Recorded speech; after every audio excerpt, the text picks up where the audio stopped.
Hi, I'm Daniel Lucas, and welcome to Geography 101. Geography 101 are the places that I've been through from, Europe, Caribbean, North America, South America, and many more. And today, I have my special guest.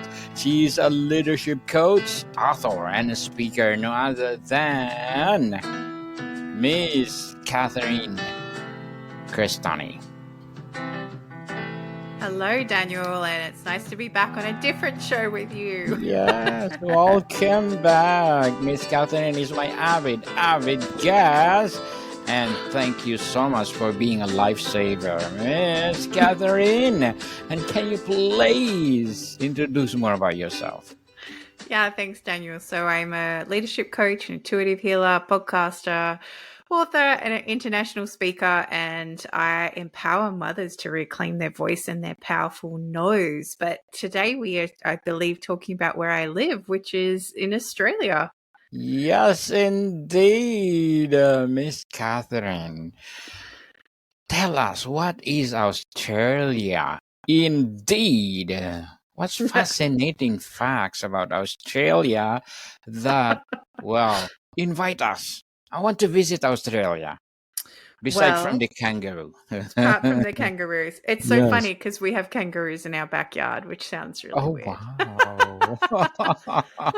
And then the place that we're moving to, we'll have koalas. So it's really nice. Interesting. But I guess the biggest thing is Australia is such a diverse set of ecosystems, because you go into the middle of Australia and you have Uluru and you have the desert, that red sand, but then you can go all the way up to Cairns and you got the beautiful Great Barrier Reef, and then you get the Daintree rainforest, or you can go to Darwin and have the Kakadu National Park, and then you've got all the dolphins and the whale sharks off the side of Western Australia. Or you could go down to Tasmania and freeze your backside off, but also get the beauty of like Cradle Mountain and all that sort of thing. So it's a really, really diverse set of ecosystems, and we're kind of on our lonesome, right? Like we're this little island, well, not even a little island, this massive island in the middle of the Pacific. Massive. Exactly. So, it really depends where you want to go and what you want to do, but you have the ability to tap into all these beautiful places. And I know we were talking before the show and you said, I want to see the Sydney Opera House, but I've seen it that many times it doesn't even trigger me anymore. It's like, oh yeah, I just go to the city and I get a ferry and there it is, like so. Yes. So Miss Catherine, what's the best month we want to visit Australia? A recommended month that we visit Australia? Well, I feel it really depends on what part of Australia you want to go to, because, if you're going up to Queensland where the Great Barrier Reef is and the rainforest and that sort of thing, you want to be more aware that it's more like the wet season and the dry season. You've got your cyclones, so, from April to November. So it really depends. But if you come in summer, it is hot. I'm not going to lie. It gets quite hot. At the same time, winter can be quite cold. So, I would say, late spring, early summer would be really nice, but that's me because I don't like being cold.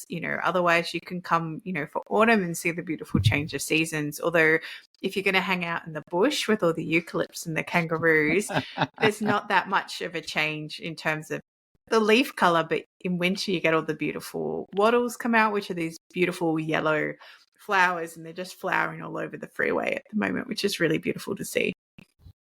Beautiful to see, for sure. So why do Australians call the outback desert area surrounding Uluru? Yeah. Why? There's nothing around. There's nothing there. It's Nothing just, there.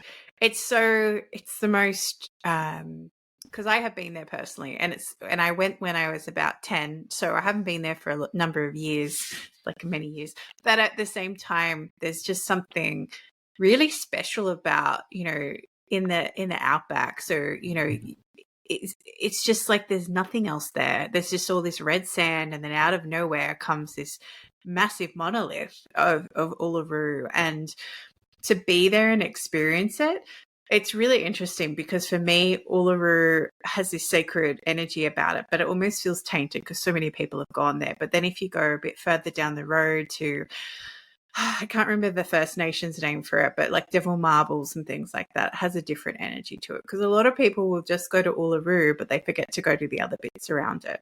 There's even this place in the Northern Territory, I think it was called Palm Springs possibly, but you drive through, you need a 4-wheel drive to get there. And you drive through this kind of bouncy bit, and then all of a sudden you're in this mini oasis in the middle of the desert. So it's really magical, and it's only certain times of years that it's there. So, but the outback is the outback because there is nothing there. It's just red dirt. And the occasional shrub, and it's even if you're traveling down the very south of Australia, like the Nullarbor Plain, so that's between South Australia and Western Australia, and you're driving through there, it's very similar. So it's very much abandoned land and it's that type of energy too, and you don't want to break down. You want to make sure you have enough fuel, you have enough resources, and yeah, and essentially I feel it's just called the outback because it's like you're going out back, but there's nothing there kind of thing. Yeah. Nothing there. Yeah. Plainly what? Sand?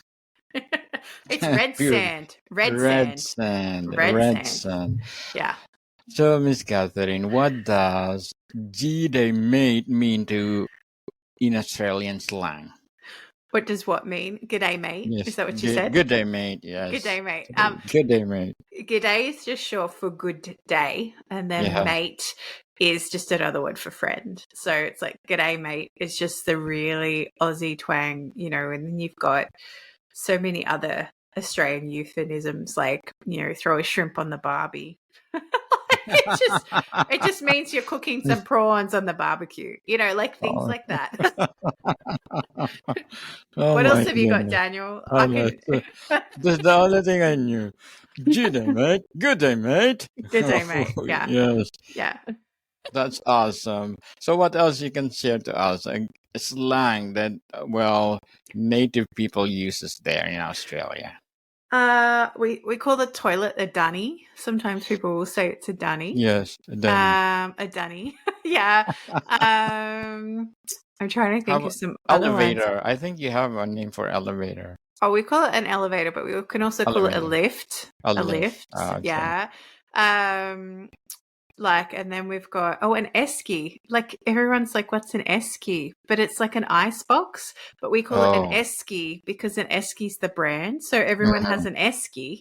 So I didn't know that was a weird thing. And the other word, which I only realized the other week when I had some American clients, I said, I'll see you in a fortnight.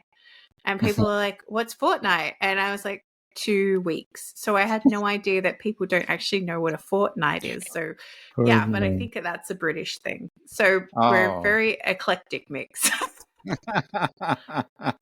Yes, British and Australian. You have the same accent, right? No, British is a bit more. I'm trying to channel a British accent. I can't do one right now. It's like it depends where in Britain they're from, but our vowels are a bit different. We have a bit more Aussie twang.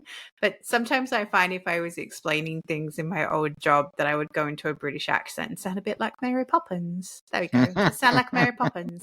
So there is a slight difference with that. So yeah. And what's the popular spread made from yeast extract?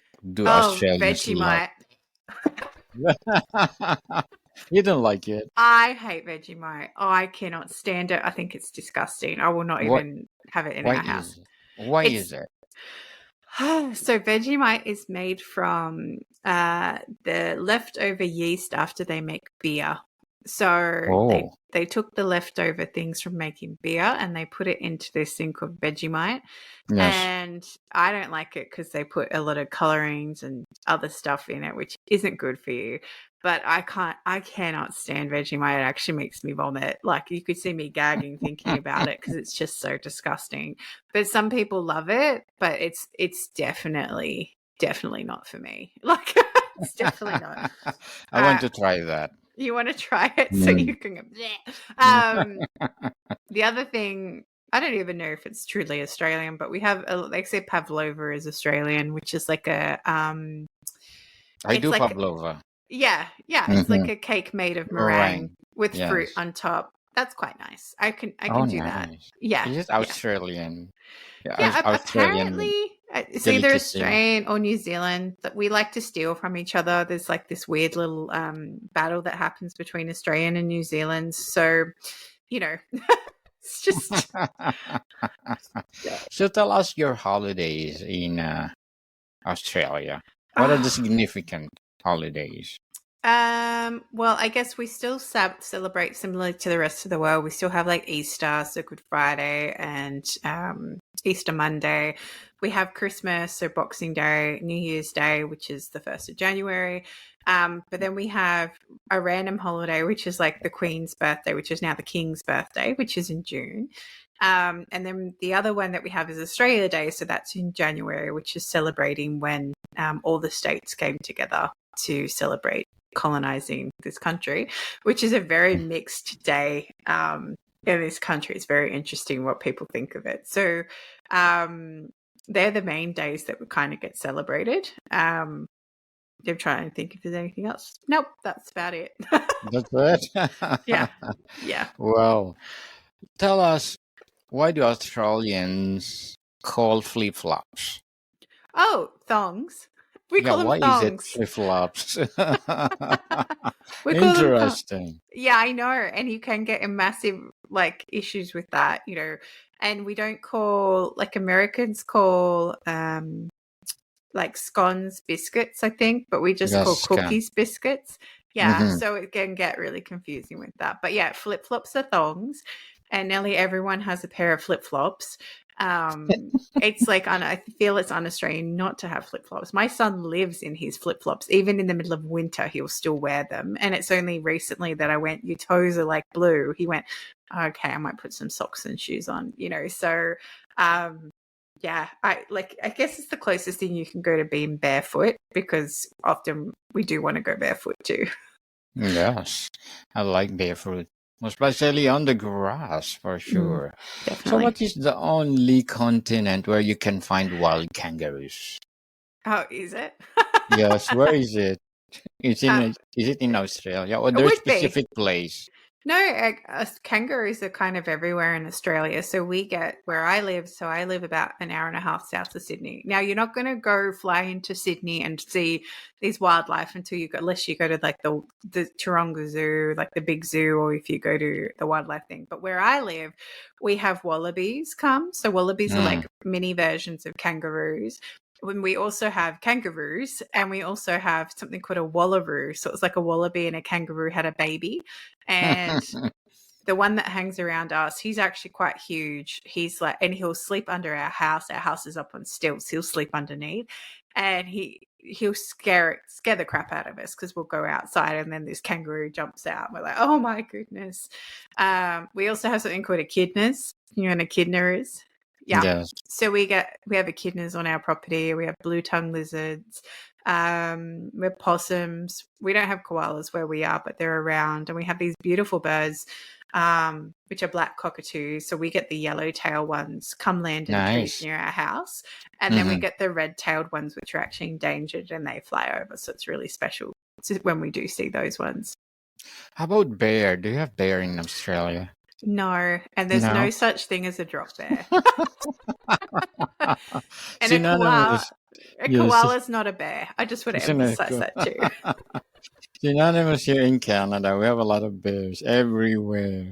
So instead of kangaroo, we have bears. I think I prefer the kangaroo over the bears, Daniel. Oh yes, I prefer the kangaroos too. I myself.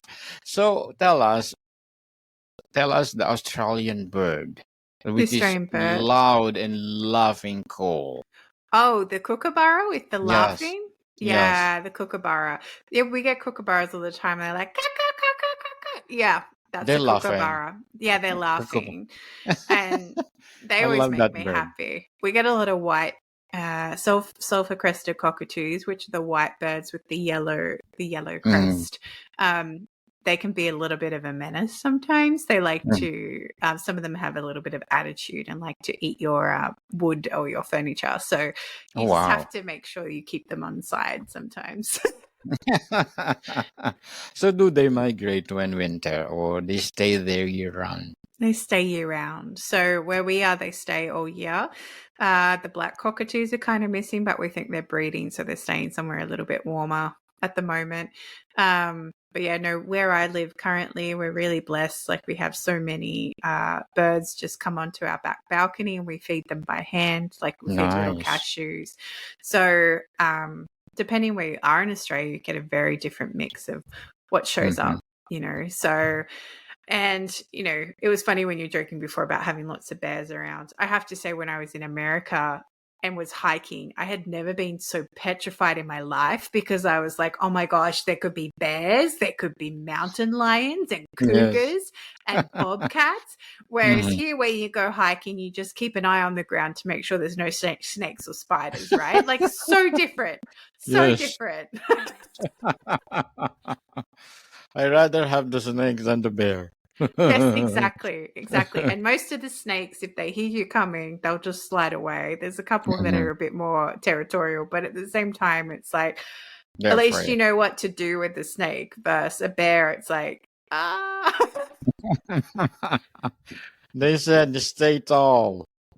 If you encounter bears, according to the people here, though, doing hiking, if you encounter a bear, make sure that stand still and make it bigger than them. Oh. Good luck. Good luck. Especially Good if it's luck. a brown bear. Good luck. Yeah. Grizzly bear. Oh Yeah. my goodness. So, Miss Catherine, tell us the box jellyfish. What it's all about. Oh gosh. So the box jellyfish, they kind of hang up outside the coast of Queensland and they are quite poisonous. They Oh can wow. kill you. So they're not I think if they're at the beach, do not go swimming. That's what I would say. The more concerning one is the irukanda. I can't even say it. Irundaki, which is like there's these tiny, tiny, tiny. They're as big as your pinky, but one sting from them, you die instantly. So they're the Oh ones you wow. have to be more concerned about. But they're usually up the far north of Queensland, and they tell you when they're there and when they're not. And the same with the box jellyfish. So the box jellyfish isn't as paralyzing, but at the same time, it's not great. Like you have to get medical attention pretty quickly. Most further up north you go, there actually you'll find vinegar stations because weirdly white vinegar will help neutralize the venom and the tentacles from wrapping around you. So in saying that, where I live and where I'm moving to, that's not a massive issue. You occasionally get something called blue bottles, or I think they're also called Portuguese men of war, depending where in the world you are. And they sting and they hurt, but they're not life. They're not going to kill you. But the box jellyfish, I've never encountered one, and I'm very grateful for that. And the same with the irukanda, which I can't even say that word, but yeah. Yes, I don't want to experience that one. No. For sure. Yeah, and definitely, like, if you come to Australia, it's not about being fearful, but if you come to Australia, just be mindful of that. It's the same if you're far up North Queensland, be mindful of crocodiles, right? If you go to Florida, Yes. beware of alligators. It's the same kind Yes. of thing. You just have to be aware of it. And, usually in the Great Barrier Reef where you go snorkeling and things like that, they suss all that out for you if you're going out in a group or things like that. So, and there's some really, really beautiful places that you can go. Beautiful places. Oh, you're talking about the saltwater crocodile. Yeah. Yeah, Oh we have my saltwater goodness. crocodiles. Are Yeah, they they're big. harmful? They're big. Big and harmful. They're big. It's so funny because we were looking up a property up north, like in North Queensland, and I saw this picture of a dam, and I thought, oh gosh, it looks like a crocodile lives in there. And then 2 pictures later, there was a crocodile in there, and I was like, no, thank you. We can't have livestock on that. You turn on with the crocodile. So, which Australian city was attacked by a major gold rush? Oh my goodness, gold Oh, rush. that was I want to say it's Ballarat. You're putting me on the spot, Daniel. Sorry. Um, I've been there, and I'm trying to think of what it's called. So it's very interesting. There's still like a place. I feel there's still a place you can go and relive like the gold rush kind of energy and that sort of thing. It's very interesting, but at the same time, I don't know if there's still gold there. I know there's massive opal mines, like in like Lightning Ridge and things like that, where they go looking for opals, and you can actually go pay and go look for your own opals, which is really, really cool. Interesting. I want the gold rush, people. I want the gold rush. You want the gold rush. Definitely. So, Miss Catherine, before we wrap up our discussion today about Australia, I'm inviting you to please do listen to my other podcast, people, because my abstract essay is already in 5th season, abstract poetry in 2nd season, and book 101 review in 5th season too, comedy 101 in 2nd season, and food 101 in 5th season as well, geography 101 in 4th season, and my baby podcast, law 101 and mental health 101, love letters in 4th season, and movie 101 review and music 101 in 4th season, and science 101 and sex 101 in its 1st season. Please listen to them wherever you listen your podcast. So, Miss Catherine, if you will invite me to be a tourist in Australia, what would it be? Your objective? Where to start? I feel like you need to start in Sydney so you can get all your iconic checklist off, right? And then, I would head, personally, because I love nature, I would head up to Queensland and the Great Barrier Reef, because it's just something really special about being in that environment and, seeing all that beautiful coral that gives us so much life, and my plan is, I haven't been there yet, would be go over to Western Australia and swim with the whale sharks, because why not? Why not? Why not? Yes. Yes, people. Let's visit Australia. And Miss Catherine, can you please plug in your podcast and your book as well? Or books as well? Okay, so my podcast is Willow Healing Matters. It's available on Spotify, Apple, YouTube, wherever you listen to podcasts, you'll find it. And it's interviewing guests from around the world about alternative healing practices and their healing journey. And then I also have a book. I actually have it next to me, which is Pillars for Life, A Guide to Spiritual Ethics and Practice, which is available on Amazon, and you can also get it on Kindle, and I'm still trying to figure out how to get it on Apple, but I will get there. Yes, definitely. Yes, people, let's support Miss Catherine Crestani, because if you support her, for sure, more and more and more empowering books to come, more and more empowering episodes of the podcast itself. So, Miss Catherine, thank you so much for your time. Thank you as always, Daniel. Always a pleasure. More to come, people. See you soon.